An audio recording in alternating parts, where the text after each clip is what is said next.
أعوذ بالله من الشيطان الرجيم. بسم الله الرحمن الرحيم. الحمد لله وكفى وصلاة وسلاما على رسوله المصطفى وعلى آله وصحابته ومن اتبع هداه. ربنا لا تجعلنا فتنة للقوم الظالمين ونجنا برحمتك من القوم الكافرين آمين. أما بعد، فقال المصنف رحمه الله تعالى: قال: والصلاة 4 تكبيرات. Cenaze namazının okuluş usulü 4 tekbirden ibaret. Liqavlihi sallallahu aleyhi ve sellem fi salatil idi erba'un ke erba'al cenaiz. 4 tekbir. Bu hazır asasen icma bulab qalgan mesele. Aslida Rasulullah sallallahu aleyhi ve sellem'in zamanında 4 tekbir, 5 tekbir bilan, 6 tekbir bilan, 7 tekbir bilan, hatta 8 tekbir bilan o'qigan ahvollari bor. Sahabe kiramlar Rasulullah sallallahu aleyhi ve sellem'den keyin 4, 5, 6, 7 tekbirler bilan shunda namoz o'qishga ahvol bor. Ki Hazreti Umarning zamonida kelgan chaqda Hazreti Umar sahabe kiramni yig'ib, bundan keyin taxmin ixtilof bo'lib ketmasin deb kengash ilib qolgan chaqda bular Rasululloh sollallohu alayhi vasallamning eng oxirgi tushgan jinoza namozining ahvoli qaraylar deb eng oxirida bir ayolning jinozasini tushirtgan. Shu jinoza namozida 4 tekbir bilan tushgan ahvol bor. Shu 4 tekbirni muqimdaylar deb shu chaqda ijmo qilingan. İmam Muhammad ibn Hasan Esh-Shaybani rahmetullah alayhi Al-Athar degan kitobida rivoyat qilib, an İbrahim anna an-nasa kanu yusalluna alal-janaiz 5 wa 6 wa 4 hatta qubida an-nabiy sallallahu alayhi wasallam thumma Abu Bakr thumma Umar fajama'a رأي الناس وأجمعوا على أن ينظروا إلى آخر جنازة كبر عليها صلى الله عليه وسلم حين قبض فيأخذونه ويتركون ما سواه فنظروا فوجدوا آخر جنازة كبر عليها 4. يعني برواية كان النبي صلى الله عليه وسلم يكبر على الجنائز 4 و5 و6 و7 و8 حتى جاءه موت النجاشي فخرج إلى المصلى فصف الناس وراءه وكبر عليه 4 ثم ثبت على 4 حتى توفاه الله تعالى. Bunu İmam İbn Abdülbar İstizkar degan kitobda rivoyat qilgan. Bu ikki hadis, bu ikki rivoyat 4 tekbirga muqimdaldi deganga dalil bo'ladi. Yana Rasululloh sollallohu alayhi vasallamningki ahli Badr vafot bo'lib ketib qolsa 6 tekbir tushganligi, Bani Hashimdan o'lib ketib qolganlarga 5 tekbir tushganligi, uningdan boshqa kishilarga 4 tekbir tushganligi ma'lum. Hatta Sahih Buxoriyda Abdullah ibn Mughaffal radhiyallohu anhu rivoyat qilgan bir muallaq rivoyatda anna Aliyan salla ala Sahl ibn Hunayf fakabbara alayhi thumma iltafata ilayna faqala innahu shahida Badra. Bu rivoyatning asli tigini muallaq emas, shu tafsili bayon qilingan manbaning tashkil qilsak, takabbara alayhi 6 deb kelgan. 6 tekbir tushgan. Boshqalar hayron qilib 6 tekbir tushirdi desa, innahu shahida Badran. Bu ahli Badrda, ahli Badrga 6 tekbir tushirish bor. Li'annahum ahlul fadl. Fazilat ortiq bo'lgan sira tekbirni ortiq nima qilish Rasululloh sollallohu alayhi vasallam zamonida bor demak. Bu mu 4 tekbirga, ya'ni u ahli Badrlar, u ahli fadllar ketib bo'ldi hozir. Uni qolganligini shunisi 4 tekbir qolganligini ko'rsatdi. Amriyada 4 ke 4 janaiz dedi, bu ojizroq rivoyatda, lekin sahih hadisda 4 tekbir bilan o'qilganligi kelgan. Masalan, Jabir radhiyallohu anhu bilan Abu Hurayra radhiyallohu anhuma ikki rivoyat hadisda anna nabiy sallallohu alayhi vasallam salla ala an-najashi va kabbara alayhi 4. Sahihayn. Ba'zi ulamolar Rasululloh shu najashiga namoz tushgan chaqlar hayotining oxirgi vaqtlarida undan keyin 4 dan ortiqlari shunga mansub bo'lib ketgan deb tahlil qilgan.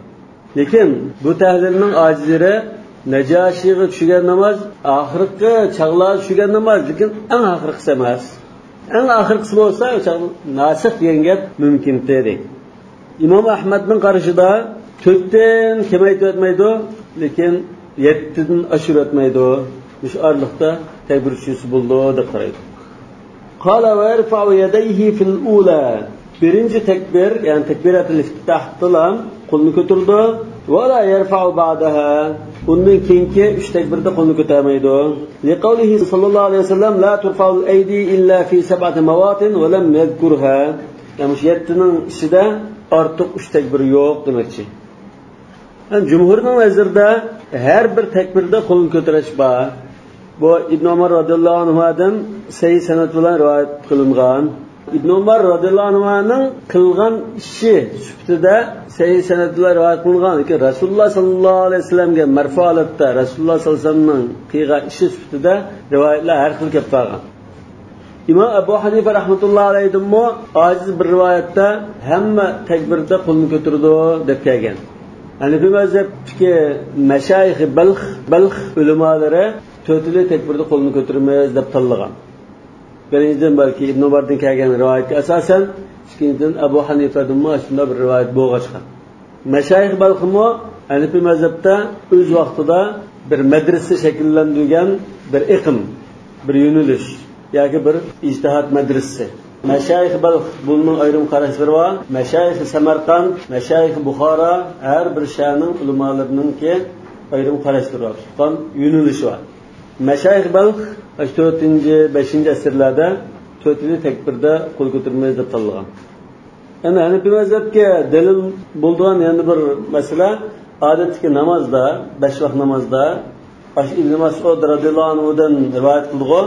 Kana yarfa'u fil ula thumma la ya'ud degandek rivoyat bo'lgan ekan. Buni shu odatdagi namozga o'xshatsa yoki shu umum deb qarasa, keyingi takbirlarda qo'l ko'tarmaydi degan mazmun chiqadi. Yahmadulloh taala ba'dal ula. Birinchi takbirdan keyin, ya'ni quloq qaqqandan keyin Alloh taolaga hamd o'qiydi. Li'anna sunnatad du'a'i al-bidayatu bihamdillahi ta'ala. Chunki bu duoning bir adab qoidasi. Alloh taolaga hamd bilan boshlagan taqdirda duoning ijobat qilinishiga eng yaqin. وروى الحسن عن أبي حنيفة رحمهما الله أنه يستفتح. أن الحسن رواية قلت دياندك الله biz bundan nimani bilmas? Yo'q. Yani bu mezhepte şu İmam Abu Hanife'nin şagirdleri qatorida kelib qolsa, Hasan ibn Ziyad al-Lu'lu'i İmam Abu Hanife rahmetullah'ın şagirdi mas'ul qildi. Lekin boshqa hadis asarida al-Hasan deb mutlaq kelib qolsa, Hasan Basri. Endi Raval Hasan an Abi Hanifa deganligina bu rivoyatin navodir ekan deymiz. Zahir rivoyatda istahqildi ya unda qildi hamd aytdi deb keldi. Ammo shu hamd aytish yoki sana aytishning nimasini belgilamadi. Manda tariqida sana aytdi, manda tariqida hamd aytdi demadi zahir rivoyatda. Rivoyatin navodirda istiftah duosini o'qiydi. Ya'ni subhanakallohumma va bihamdik degan shu. Biz odatdagi namozda qilgan istiftahni o'qiydi deb belgildi. Qala va yusalli ala nabiyhi sallallohu alayhi vasallam ba'da thaniya. Ikkinchi takbirdan keyin Rasululloh sallallohu alayhi vasallamga durud salom yo'llaydi. Mushundan biz hozir bilimizga Hanifi mazhabda Fatiha qiroat qilinmaydi, ya qiroat qilish sunnat ya vojib emas degan mazmun chiqadi. Hozir udul durudga o'tkazib ketdi. Uni Hanifi mazhabning qarashida odatdagi 5 vaqt namozga xos deb qarash kerak. Va undan boshqamda uni tushunishda 5 vaqt namozda ya rukni ya nima demay vojib deb qaradi. Ana shu as-salat al-ibrohimiyya biz tashahhudda at-tahiyyatdan keyin o'qiydigan as-salat al-ibrohimiyyani ko'rsatdi. Li'anna zikrahu sallallohu alayhi vasallam yali zikra rabbih. Çünkü Rasulullah sallallahu aleyhi ve sellem'nin nomi qachon Alloh tilga ilingan aman billa aytilgan bo'lg'achqa shu kalimat shahadatun ashhadu an la ilaha illalloh va anna muhammadar rasululloh deymiz. Qala ta'ala va rafa'na laka zikrak. Mush oyatning tafsirida qila la uzkaru illa va tuzkaru ma'i. Men tilga ilinib qolsamlam, yod etilsamlam, senmi men bilan billa yad etilsan deyildi. Mushu oyatning tafsiri haqida shunda tafsir qilindi deydi. Lekin mush durud o'qishninki dalili bor. Ba'zi hadislarda Alloh taologa hamd aytmoqcha, Rasululloh sallallohu alayhi vasallamga durud aytmoqcha duo qabul qilinmaydiganligi bayon qilingan. Masalan, Imom Nasai va Abu Dawud rivoyatda Sami'a Rasululloh sallallohu alayhi vasallam rajulan yad'u fi salatihi lam yumajjidillah va lam yusalli ala an-nabiy sallallohu alayhi vasallam faqala Rasululloh sallallohu alayhi vasallam ajjala hada bu oldirib ketib qoldi. ثم دعاه فقال له إذا صلى أحدكم فليبدأ بتمجيد ربه والثناء عليه ثم يصلي على النبي ثم يدعو بعد بما شاء. Undaki aldirmay o'zi xohlagan tilaklarni tilavasin dedi. Buningdan ham shu jinozamizda Alloh taolo hamd aytish va durud aytishningki bir qoida ekanligi ma'lum bo'ldi. قال ويدعو لنفسه وللميت وللمؤمنين بعد الثالثة. Üçüncü tekbirden keyin o'ziga, meyitga va mu'minlarga duo qiladi. لأن المقصود منها الدعاء. Chunki shu salatul janozaning maqsad duo, istig'for. Oldindan bunga bir muqaddimasini qilyapti, hamd sano aytish va durud o'qish bilan kirish qildimi? Ondan haqiqiy maqsad ustida to'xtaldi. وقد قدم ذكر الله وذكر رسوله فيأتي بالمقصود فهو أقرب للإجابة. Elbette bu tekbirla o'ttirdiki o'qigan duolarda ovozni ko'tarmaydi. Ishida duo qildi. Nima uchun? لأنه ذكر ودعاء والأصل فيه المخافة dedi. Ana shu duo qilgan vaqtimizda mumkin qadar hadislarda, asarlarda kelgan duoni qilamiz. Uni qilmagan taqdirda ixtiyoriy xolos duo qilsak bo'ldi. Qala va yusallimu ba'da ar-rabi'a. 4-chi takbirdan keyin salom berdi. Li'annahu lam yabqa alayhi shay'un fayusallimu an yaminihi va an shimalihi kama fi as-salah.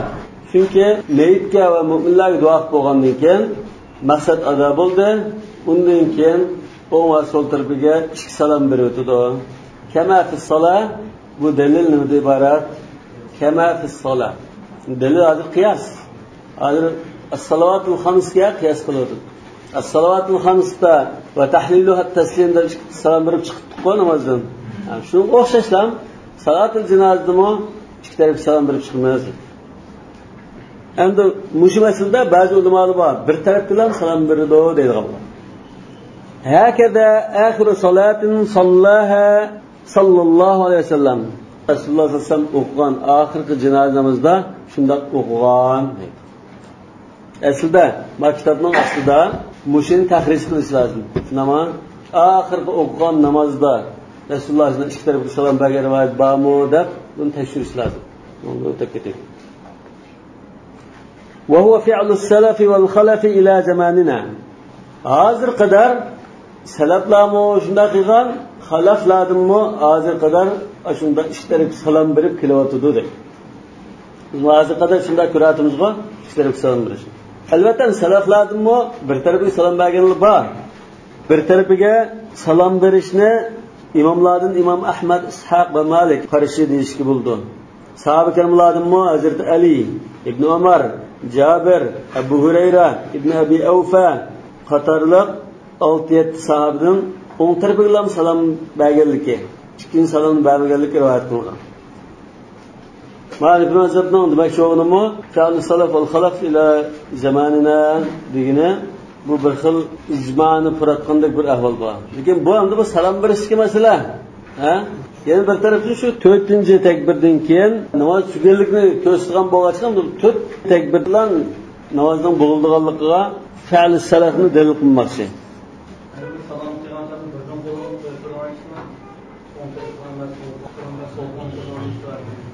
Ya o odatdagi namozlarda shunda sahoba kiramlar assalomu alaykum va rahmatulloh, assalomu alaykum va rahmatulloh degan chog'da alama tushiruna bi aydikum ka adna bi khaylin shummus deb Rasululloh tanqid qilgan.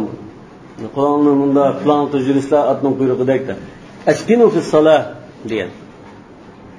Endi mushada va yusallimu ba'da ar-rabi'a 4-chi takbirdan keyin salom beradi deysizmi? Buningda zahir rivoyatda 4-chi takbirdan keyin duo qilish yo'q. Allohu akbar deb assalomu alaykum rahmatulloh deymiz demakchi. Lekin bizning ba'zi mashayixlarimiz degandikilar bizning aşı ulamolarimiz, O'rta Osiyodagi ulamolarimiz, mashayix Balx va Samarqand va Buxoro, bular 4-chi takbirdan keyin bir duo qiladi deb bunda bir qarashni o'ttirga chiqargan. Masalan, 4-chi takbirdan keyin Robbana atina fid dunya hasana va fil oxirati hasana va qina azabannar deymiz. Ya'ni ba'zilar Robbana la tuzigh qulubana ba'da idh hadaytana deb shu duoni o'qiymiz. Yani bularning mo asoslangan bir dalili bor. Yani biz shundan istihson qiliblam, bunda qilish yaxshi ekan, obdan gapgan bu deb o'tirish qilolmagan. Hadisda Abdullah ibn Abi Awfa radhiyallohu anhuma bir jinoz namozini tushirib, 4-chi takbirdan keyin famakata sa'a bir hazar turib ketdi. Hatto og'i tug'anlar 5-chi takbir tushirgan bo'ldi deb o'ylab qoldi. O'ylab qolib keyin salom berdi. Salom bergandan keyin jamoat so'g'an chaqda hakada sana'a Rasululloh sallallohu alayhi vasallam degan. Rasululloh qanday namoz o'qib berganman? Aynan shunday o'qib berdim sizga degan. Lekin bu bir tarafdan hadisga tayangan qarash.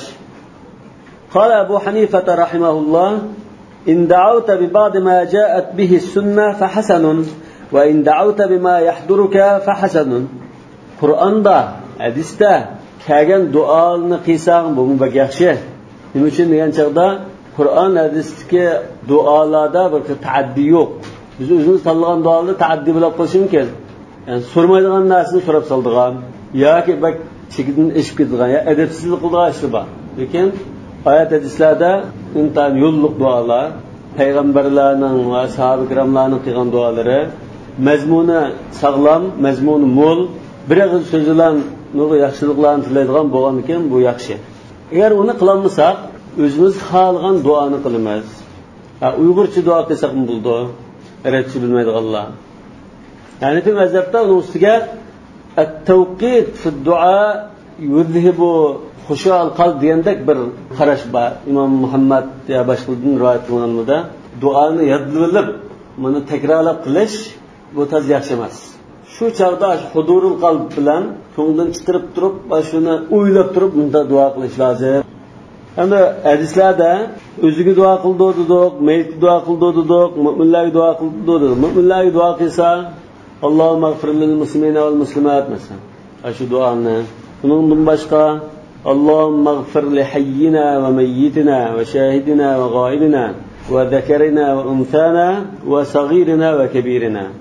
اللهم من أحييته منا فحيه على الإيمان ومن توفيته منا فتوفه على الإسلام اللهم لا تحرمنا أجره ولا تفتنا بعده ياك ولا تضلنا بعده واغفر لنا وله ديندك بشندا دعاء لبا يعني ميت دعاء قلشرب قاسا اللهم اغفر له وارحمه وعافه واعف عنه وتجاوز عنه وأكرم نزله ووسع مدخله اللهم اغسله بالماء والثلج والبرد اللهم نقه من الذنوب والخطايا كما ينقى الثوب الأبيض من الدنس اللهم قه من عذاب القبر ومن عذاب النار اللهم أبدله دارا خيرا من داره وأهلا خيرا من أهله مشندا دعاء لنخلده إنهم باشقا دعاء لنكاين قال ويقول في الصبي بعد الثالثة سبي بلغا نماز شوغان چغدا 3-chi takbirdan keyin Allohumma ij'alhu lana faratan va zukhran shafi'an mushaffa'a deb duo qiladi dedi. Chunki bu odamda sabiy bola marfu'un anhu al-qalam gunoh yozilmaydigan bo'lg'achqa uning gunohi yo'q. Shu gunohini tilash degan bir narsa yo'q bu yerda. Li'annahu mustaghnin anil istig'for dedi. Yani yuqorqi duoda biz Allohumma ighfir li saghirina va kabirina dedik. Bu nima uchun? Bu sag'irning gunohi yo'q. Qanday istig'for aytamiz? Bu sag'irimiz bo'lmaydi. Bu kabar izmiga ya sag'irimiz bo'lmaydi. Ba'zi ulamolar raf'an lid darajat deganlar bor. Ya'ni ba'zilar yo'q bundan maqsad musulmonlarga bizga va musulmon umumlik mag'firat qilasizlar demoqchi aslan. Bizning to'ng kichik, cho'ng kichik ashamimizga degan tariqada menda deyilgan so'z bu. Kichik bolalarning gunohi bor, mag'firat qilishlik degan mazmun emas. Bizning umumimizlik birimiz nima qoldimi, hammalarga mag'firat qilasizlar degan mazmunda deydi. Ana shu duo bu ma'sur duolardan Allohumma ij'alhu lana farata. Farat deganninki ikki xil ma'nosi bor. Biri safarda bir joyga tushmoqchi bo'lsa, oldin berib, shu joyni tekshirib, tushga munosib emasmi deb joy tayyorlab, akilomilar degan qo'limizda bunda joy tayyorlab turgan kishi. Farat deydi. Yana birisi ba'zi hadislarda kelgan bo'lsa, ana faratukum alal haud. Bunda bo'lgan ekan, oldin berib, o'sha saqlab turuvchi paslar demak. Ya'ni jannat ko'rib oldin saqlab turuvchi desakmi bo'ladi? Shu Rasululloh sollallohu alayhi vasallamning havdi Kavsarning bo'yida saqlab turuvchi paslar degan mazmun desak bo'ladi.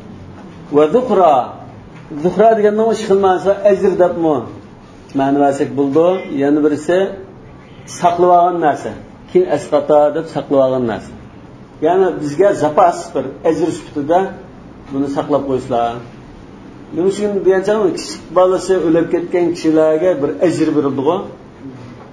Kichik bolalarning firoqi, ayrilishimizga sabr qilganlikdan, Allohning hukmi sabr qilgan, buningga ajr beriladigan bo'lg'achqa, masalan ba'zi rivoyatda farzandining ikkisini oldin yo'lga solgan kishilarga jannatda va'da qilingan. Navon ekan, mushundan ayrilish uchun qilgan sabrimga qarata mana ajrimni qiyomatda martabani yuqori qilgan saqlab qo'yarlar degan tariqada. Yuqori duodimi mo'min musulmonlarga duo qilganimda Allohumma la tahrimna ajra va la taftinna ba'da dedik. Nima? Chunki bizni urug' tuqqan bo'lmasa-mu, mo'min qarindishimiz vafot bo'lib ketib qolsa, biz undan ayrilganligimiz jihatdan Allohning sabr qilganlik jihatdan bizga ajr bo'ladi. Shafi'a, shafaat qiluvchi, bizni tilib oluvchi. Ana shu kichik bolalar ota-onalarini tilib olgan bo'ldi. Aslida qarilar shunda shafaat qila oladi. Mushaffa'a, maqbul shafaat demak. Shafaat qiluvchi va shafaat qabul qilinganlardan faslar. Sahih Buxoriyda Hasan Basri shunday aytgan: "Yaqra'u 'ala at-tifli bi Fatihatil kitab va yaqulu Allohumma ij'alhu lana faratan wa salafan wa zukhra." Qala: "Wa la yusalli 'ala ghaibin." Shu jamoaning oldida yo'q, meyitga namoz tushmaydi. لأنه إمام أو مأموم لأنه يعني لأن الميت الغائب إمام أو مأموم. Bu hozir bir xil menda bir qiyos shabah qilyapti. Qiyos shabah degan ozgina shunda bir tarafdan bir o'xshab qoldigan, amaliyotda mana shariat o'lchimidagi dalil bo'lgan qiyos tushmaydigan narsa. Bir tarafdan sira o'xshab qoldigan. Buni unda tasavvur qilib bular. Bir xil o'xshab qolgan bilmasam. Bu meyit namozini tushirish uchun g'usl qildirib turishmi? Xuddi bu hozir namoz qatnashgan bir kishiga o'xshash. Namoz uchun tahorat bo'lish lozim. Ham tahorat bo'lganida bu imomning oldida turdi.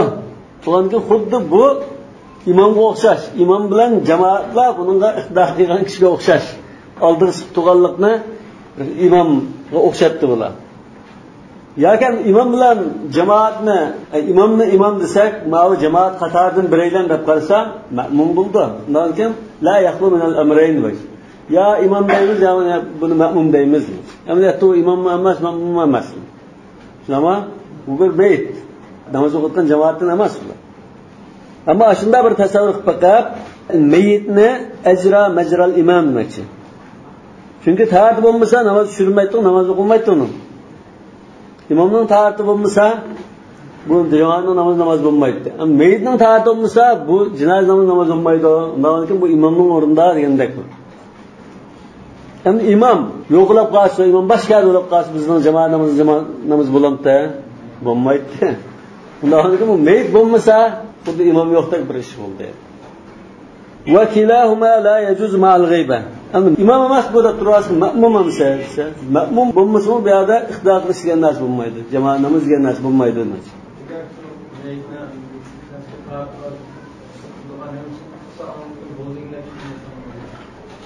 Imom o'rnida bo'ldi dedi. Lekin imom o'rnida bo'ldi deganda shu, meyit oldida bo'lish lozim, bizning oldimiz bo'lishi lozim dedi. Oldimiz bo'lmasa qanday imom bo'ldi bizga? Ya'ni shu meyit hozir oldida bo'lsa namoz tushirdi, bo'lmasa yo'q, meyitga namoz tushirmaydi demoqchi. Bu bir aqliy ham unda bir qiyos shabah qilibdi. Lekin asosiy dalil emas. Niyada sal jalliqroq dalilni bayon qilib, "Va li'annahu law jaza la sallan nasu 'ala an-nabiy sallallohu alayhi vasallam fi sa'ir al-amsar va law sallu la nuqila va lam nunqal." Agar meyit oldida bo'lmasimi, g'oyib meyitga namoz tushiradigan bo'lsa, Rasululloh sallallohu alayhi vasallam vafot bo'lgan chog'da barliq iqlim shaharlardagi musulmonlar Rasululloh sallallohu alayhi vasallamning namozini tushgan bo'ladi. Madinaga kelganlar o'z diyorlarida g'oyib namoz o'qiydi. Abu Bakr vafot bo'lgandimi, Iroq va Shamdagi mujohid qo'shinlari uning namozini tushgan bo'ladi. Umar vafot bo'lgandimi, shunday qilgan bo'ladi. Uni qilmadi. Qilmaganlikning isboti naql qilmaganlar. Agar qilgan bo'lsa naql qildi. Masal jalliq dalil. Albatta jumhur ulamolar shu masalada g'oyibga namoz o'qiladi deb qaragan.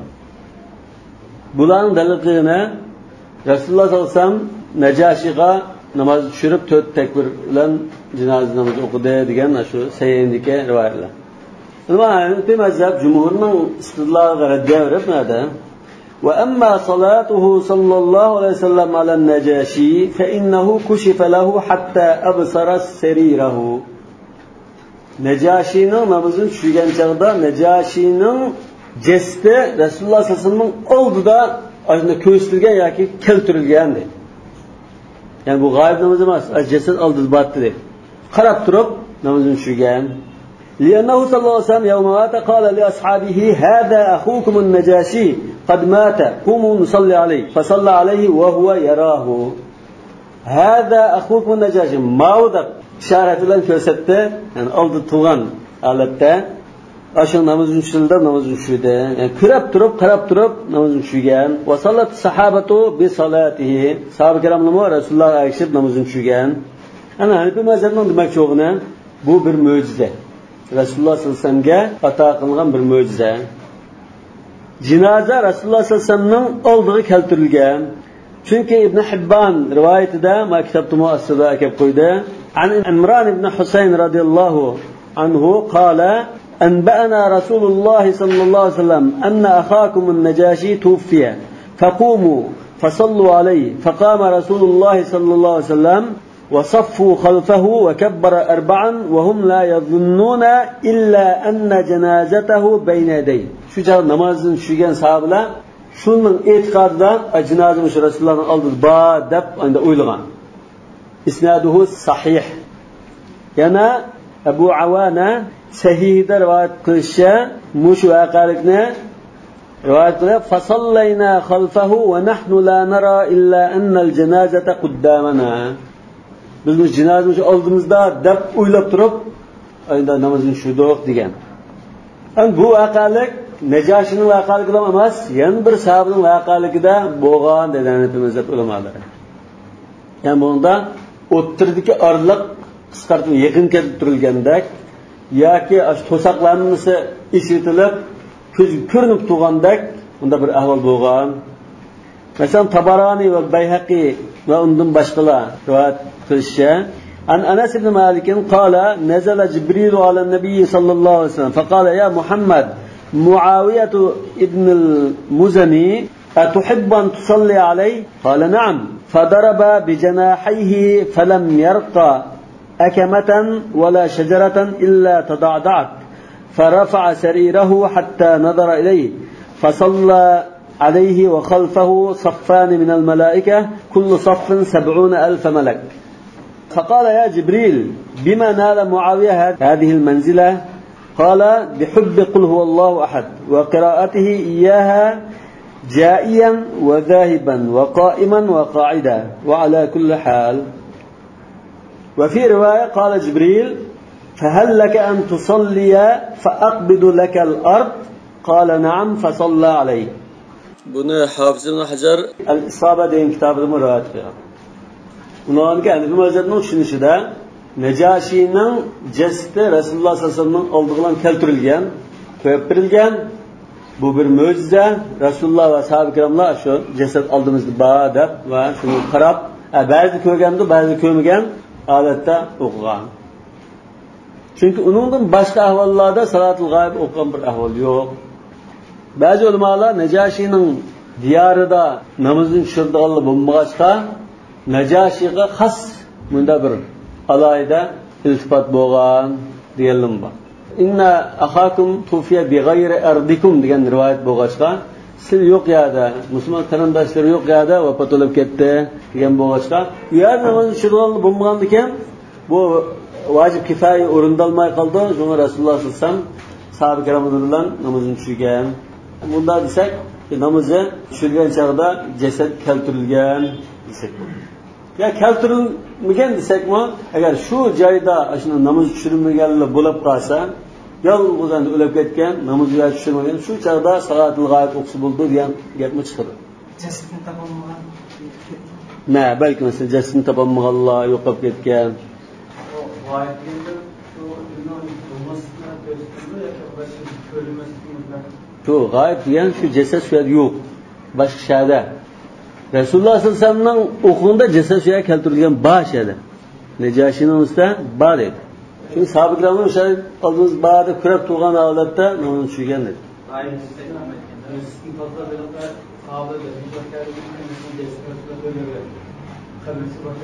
Oldida jasad bormi? Shu qabrda ko'milgan bo'lsa-mu jasad bor. Qabrni ko'rsib qo'ying deb, ash qabrni qashqirib tushgan masjidlar turib, o jasad yo'q yerdan tushmagan uni.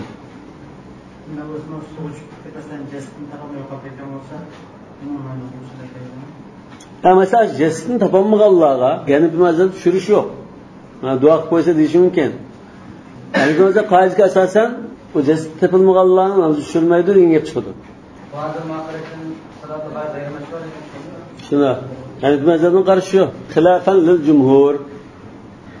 Masalan biz ba'zi ulamolar tugab ketgan chog'da, Diyaul Haq rahmatullohi alayhi tugab ketgan chog'da aramda salatul g'oyib o'qidi. Mesela hamma diyorda salatul g'oyib o'qiydi. Degan mushtariqida zodi salatul g'oyib o'qish rasamda Rasululloh sollallohu alayhi vasallamning davrida va sahoba ikramning davrida bo'lib qolgan. Bo'lmasa bizga naql qilinibdi, falon o'lib ketgan chog'da, mesela Xolid ibn Valid falon yerda o'lib ketgan chog'da hamma yerda salatul g'oyib o'qigan. Falon sahoba o'lib ketgan chog'da boshqalarga nima o'qigan deb naql qilinibdi. Naql qilinmaganligi sabablarda yo'q qilinibdi. Bundan men bu mazhabning mavqesini qo'yib chiqib mana. Chog'da xabar hozir bizlar o'lib qolganlarni tushmagan qanday bo'lgan umumiy Madina desak, Madinaning atrofi yezdi kentlarda bir soatda xabar berib qo'ydigan yerdimi bo'lmagan. Qala va la qira'ata fiha va la tashahhuda. Bayatinqi jinoz namozida Fatiha ya Qur'on o'qish yo'q degan masala keldi. Chunki bayatin birinchi takbirdan keyin hamd sana aytish, ikkinchi takbirdan keyin durus salom yo'llaydi deyapti-ku. Qira'atning gapini qilmagan. Uni yerda qayta ta'kidlab qo'ydi. Qira'at o'qish yo'q. Tashahhud o'tirishmi yo'q.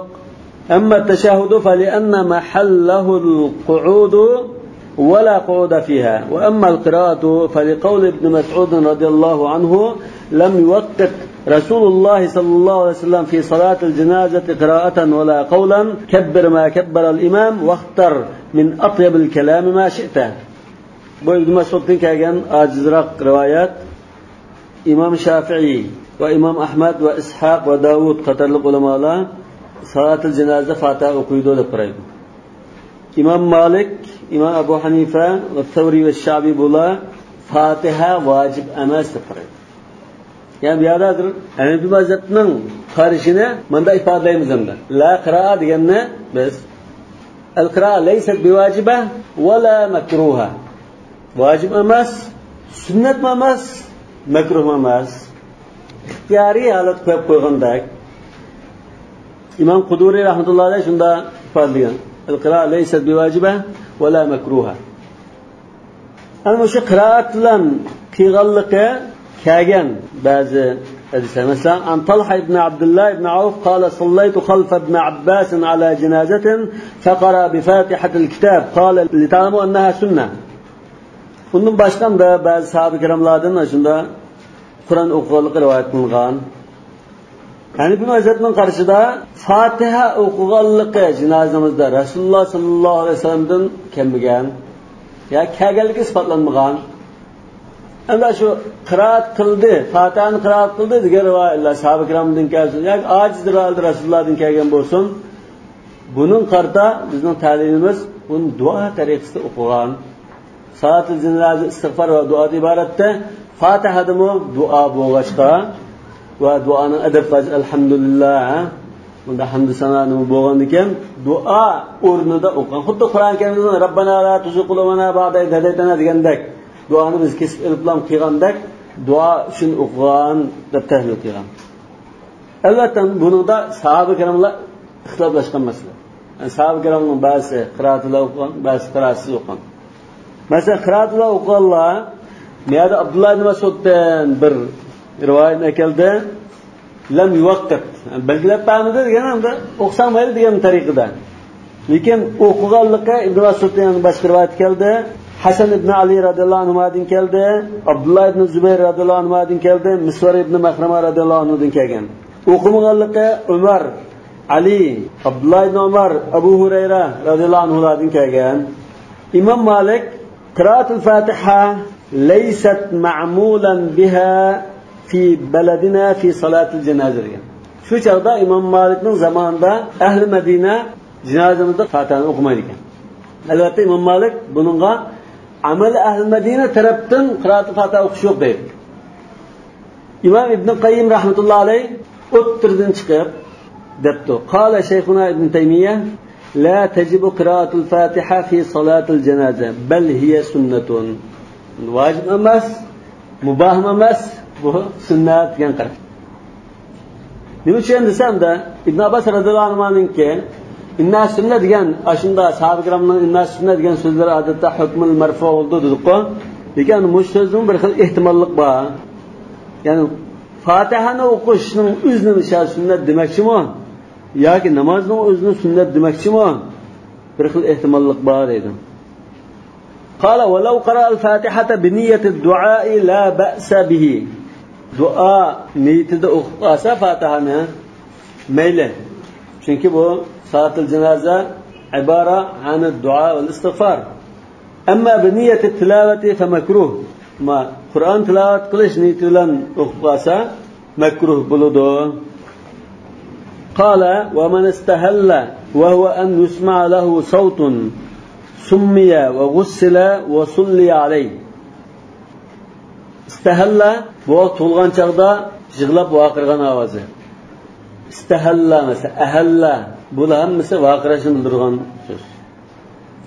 Ahalla bil haj desak hajga labbayk Allohumma bi haj deb labbayk to'lganni ko'rsatadi. Endi istihlal degan nima esa an yusma'a lahu sawtun tug'ilgan bu vaqtdan bir ovoz chiqsa istihlal bo'ldi. Tirik tug'ilibdi deymiz. Summiya. Ana summiyada ilgari biz bunda bir muqaddar bor edi. Va man istahalla ya'ni ay nazala hayyan famata tirik tug'ilib o'lib ketgan bola bo'lib qolsa summiya deydi. Uni bir ism qo'yib, uni keyin va g'ussila jutrab va sulli alayhi namozini tushirmas. Va illa ay nazala maytan o'lib tug'ilib qolsa udrja fi xirqatin bir latg'uya gap wala musalla alayhi namozini tushirmaylan kun bitmas. Albatta bu bolalarningki bo'lgan chaqda yig'ilishini ba'zi rivoyatlarda shayton odam bolalarga o'chmanligidan şimdi oladi shuni yig'laydi degandek rivoyatlar bor.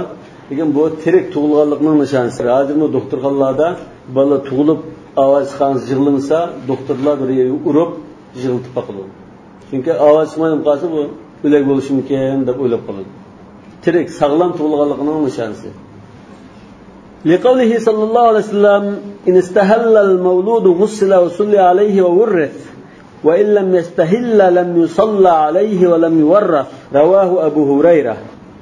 Bu saq tug'ilib ovoz chiqarib tug'ilsa hayot tug'ildi degan. Bu chaqda o'lib ketib qolsa yuyib tarab namoz tushirildi va vurritha va uning merosi boshqalarga berildi. buvoqning shu holatda merosi bo'lib qolsa, ya'ni qoldigan bir mulki bo'lib qolsa. Va illam yastahilla ovoz qolmasa, bu o'lik tug'ilsa, namoz tushilmaydi va merosimi qoldirilmaydi. Yani bu hadislar ma kitobning ostida ojiz rivoyatlar debdi buni. Aslida buni tekshirib kelsak, sanadi hasan darajalik rivoyatlar.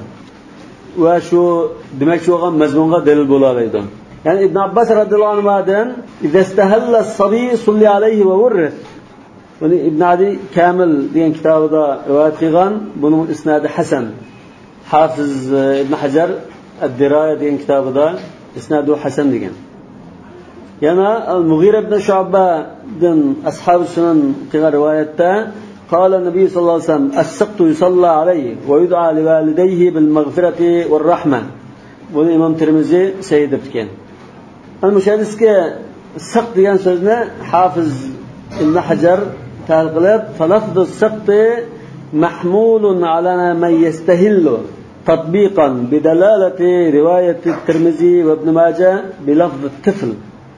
Tirmiziy va Ibn Majah rivoyatida at-tiflu yusalla alayhi va yud'a li walidayhi bil maghfira var rahma degan bo'g'achqan o'sha siq degan so'z o'lik tug'ilgan bola emas, tug'ilib anda o'lib ketgan kichik bola maqsad qilindi deymiz demoqchi.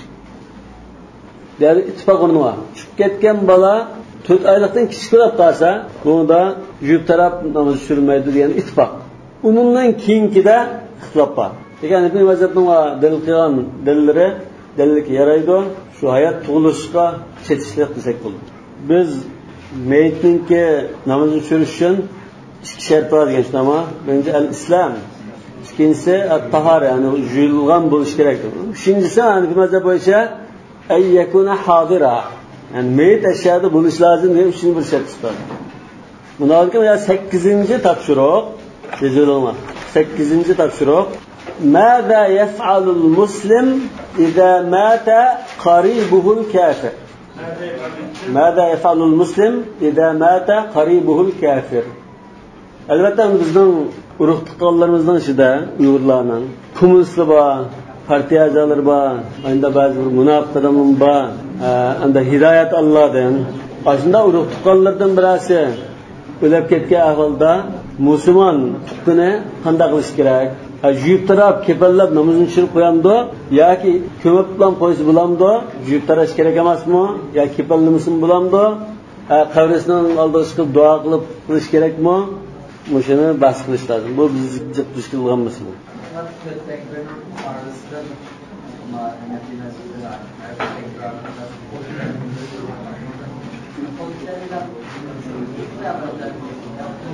Ya zahir rivoyatda shu takbirda qo'l ko'tarmaymiz dedi.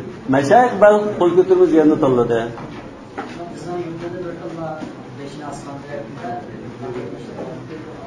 Bundan hech asosi bo'lmas. Bizni ko'rganimda uni endi qilg'ash o'xshaydi debkanmiz, ammo kitobda o'xshaydi. Nega qo'l ko'targan chog'da qo'l ko'tarib qolsa, qo'l ko'tarib orliqda yana qo'l bog'lab turdi. Qo'lni tashlab turmaydi. Yana bir masala, meyitni imomning oldiga qo'ygan vaqtimizda meyitning 5 qat taraf turdi. Albatta imom shuni o'tirdi turdi dedi. Endi sadrihi endi rivoyat kelgan o'tirdiroq turdi dedi. Ammo 5i imomning o'ng tarafida bo'lamdi yoki so'l tarafida bo'lamdi deb bunda sayyidisida yoki ajizsin bu to'g'riliq hech qanday gap bo'lmadi. Buni asosan al-amru fihi sa'adaymiz. Beshni matarab qo'ysin, atoq o'tkab yaqmanda turish kerak deb qoida yo'q. Masalan, maydonda o'ng tarafini bosib yotqizdik deb qolsa, bu chog'da unda 5i imomning o'ng tarafida bo'lsa qiblaga, qiblaga yuzlantirish kerak, qaris yotqizgandek, yo uxlayotgan chog'da yotgandek o'ng tarafini biz yotqizishimiz kerak deb qolsa, balki qibla tarafga yuzlanish uchun imomning o'ng tarafida 5i bo'lish kerak. Bu misolga o'xshash. Unda Hanafi mazhabida unda to'xtalmoqda.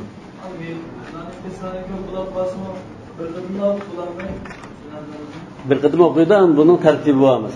Qanday tizish? Ayollar, kishi bolalar aralashib qolsa, buni oldin qanday tizimiz tartib bilan bo'l. Balki bundan chiqishi mumkin. Vallohu a'lamu bis-savab. Subhanakallahumma bihamdik ashhadu an la ilaha illa ant astaghfiruka va atubu ilayk.